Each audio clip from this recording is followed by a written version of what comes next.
What crazy story do you need to tell? My dad went to secondary school with John Lennon and was a couple years older than him. Dad was known for playing the drums and being quite musical, and one day John asks him whether he'd like to be the drummer in a band he's forming. Dad was keen, but my granny said he needed to prioritize studying and so he didn't join. The band formed and were called the Quarrymen, and I think a guy called Colin was the drummer instead of Dad, who I believe was later replaced by Pete Best and then Ringo as they changed to the Silver Beatles, and then the Beatles. I like to imagine that in an alternative universe my dad said yes and that was history. I don't even mind that I wouldn't have been born if this had been the outcome. He really deserved to have had that lifetime. Don't know how interesting it is. But a few years ago I'd go to college in the morning and leave at like midnight because I didn't have a PC and needed to work on homework at school. One time on the last train ride home, I had to catch 2 trains and 2 buses each way to get there and back. We were coming into the last station where I'd get off. There was this Asian guy acting a bit strange the whole ride. He gets up and stands in the middle of the car, and as the train brakes coming into the station he falls flat on his face from a full standing position, lays there until the train stops, stands up, dusts himself off and walks out of the open doors like nothing happened. I saw this guy doing it like 5 other separate times, and since I was used to it at that point, I enjoyed looking out for the uninitiated riders' reactions. Plenty more slightly weird stuff happened on my late-night subway rides home. I really enjoyed the entertainment.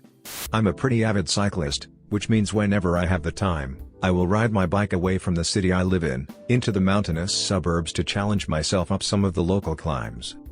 It was another one of these excursions. I had just rode up and down a very big mountain, on the road headed back to the city center. I was fairly tired, still had 40 kilometers to get back home.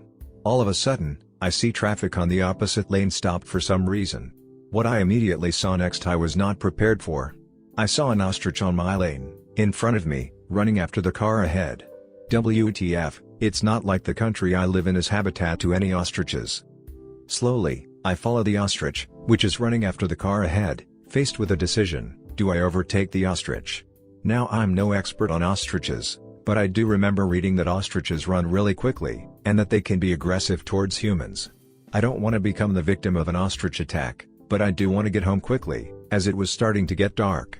After hesitating for a while, I gave it all I had and overtook the ostrich. The rest isn't that interesting. I managed to get home unharmed. But to this day, it remains one of my most surreal experiences, running into an ostrich on a bike ride. I was an exchange student in Poland a few years ago. I was freshly 18 and had almost no experience with alcohol. 3rd week of school, we had a dance and I decided to attend. It was not at all like the school dances we have in the US. First off, it was held at a club, downtown. Little odd, but okay. Second, it had a bar. I was in the senior class in high school, and we were all 18, so we could drink. I was not ready for that at all. Third, I had just started smoking the week before. My high school had a smoking gazebo, and probably 1/3 of my class smoked. I started smoking to make friends lol. This turned into the perfect storm of me getting absolutely wasted. After blacking out shortly, I was suddenly outside smoking, and my friends and I were walking to a nearby 24 hours liquor store. I walked in, visibly inebriated, and bought a mid-sized bottle of vodka. The cashier was hesitant, but when she heard I was American, basically just said screw it, go ham. Probably another 2 hours and another blackout later the police arrive. They start yelling at my class president for wandering in the road. For some reason drunk me decides I should get involved even though I barely speak Polish and am super wasted. I walk up to the cop, and in the worst Polish I've ever spoken, tried to say leave him alone. But what came out was leave, and then a pile of vomit all over his boots. Oh crap, this is it I thought, I'm going to get arrested and deported. The cop looked at me and said in English, "You an American?" "Yes sir," I replied knowing I was in deep crap. The cop looked me up and down, looked at the bottle of vodka in my hand and said, "You drink crappy vodka. Come with me." I was put into the back of the police car, and he started to drive away. My heart sank.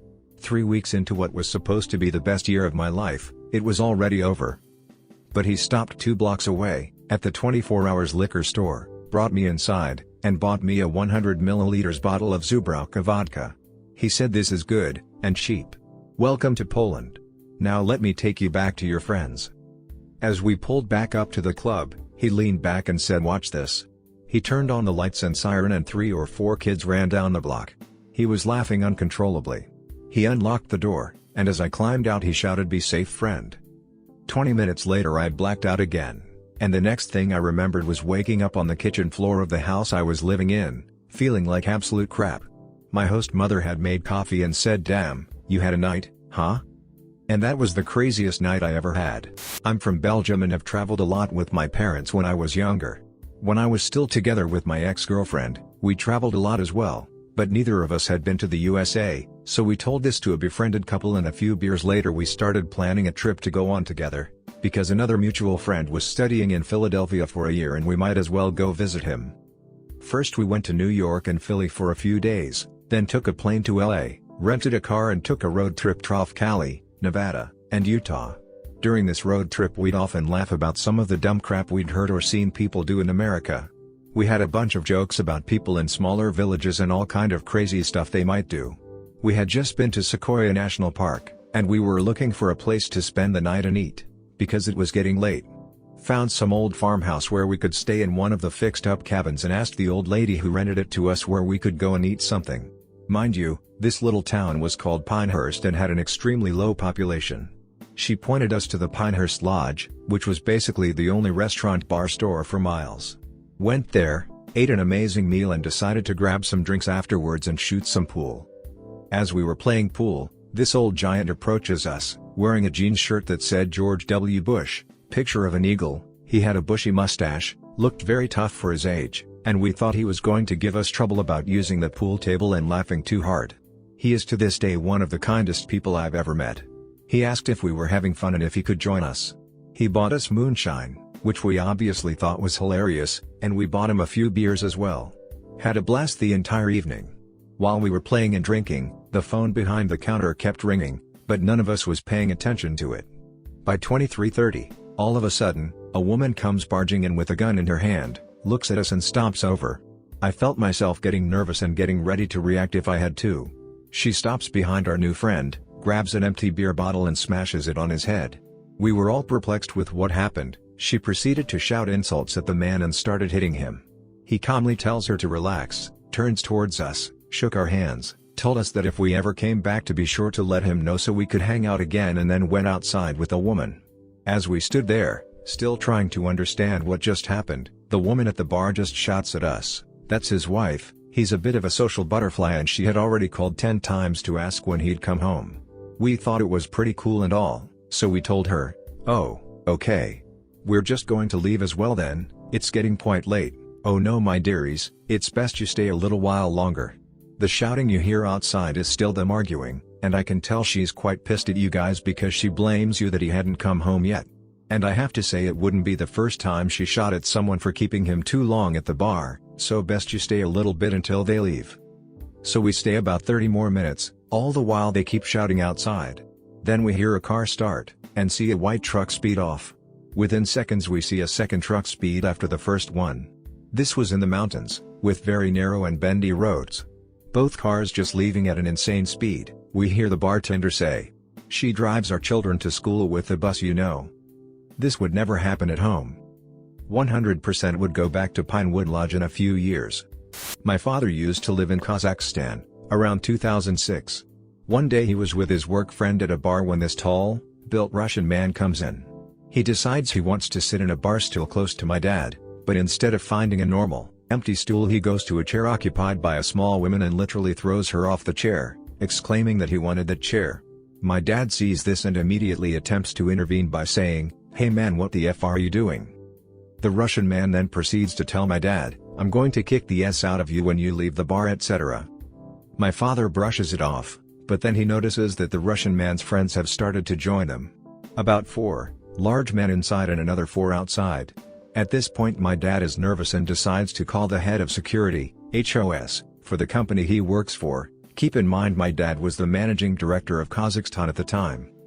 The HOS tells my dad wait at the bar for him to come, and after some tense drinking with the work buddy, 30-some bodyguards start pouring into the bar, making a line for my dad to the exit of the bar. Because of the country they are in, the bodyguards all have pistols on them as well.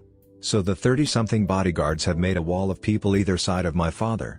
After that, the HOS takes him to his car, But there was an additional 2 black BMWs that were there to escort my dad home. Not the most insane story, but it was insane to hear my dad tell it to me. He also said the urge to flip off the big Russian guys was massive, but he didn't want to risk it. When my mom was pregnant with me, she and my father divorced and he gave up all parental rights. I've never met him or spoken to him, I've only seen a few pictures. About 2 years ago, I worked at a healthcare facility where I would float to different offices around the county based on who needed the help. This one particular morning I was checking the doctor's schedule and saw my father's name. He was scheduled to be in the office next door to where I was working, and I thought it was pretty crazy, but I most likely wouldn't even see him. The time of his appointment came and he walked into my office straight up to me and says he had a doctor appointment with Dr. X. My heart was racing cause I knew it was him as soon as he walked through the door. I told him Dr. X was the office next door and he left. A little while later I walked over to the other office to deliver some faxes, and on my way out he trailed behind me and I held the door for him. He said thank you. And that was my one and only interaction with my father in my 30 years of living. 3 to 4 years ago, I was living in this bigger European city, about 2 million people, for some years now. I went with a girl to a pub, and since all tables were full, we sat at the bar. There was an older guy sitting next to me, 50-ish, white hair, smoking a cigar, who kinda distracted me, because he reminded me of my uncle. Now mind, my uncle was living in the US for around 25 years already. He didn't look like that dude, nor did he act too similar. That bar guy just had some gestures that reminded me of him, mixed with the look of another distant relative. So, the girl I was with goes to the toilet, so I can't hold back anymore and look this dude in the eyes and tell him he reminds me of my uncle. He jokingly asks, "What's his name?" I tell him, and also tell him well, he lives in the US and works in field of work, and then the guy looks stunned and tells me the names of my whole family. Turns out he was the flatmate of my uncle 30 years ago for about half a year. That was definitely one of the weirdest bar stories I experienced. Did you guys enjoy today's episode? Share your thoughts below, and let me know if you have any similar crazy stories like these ones.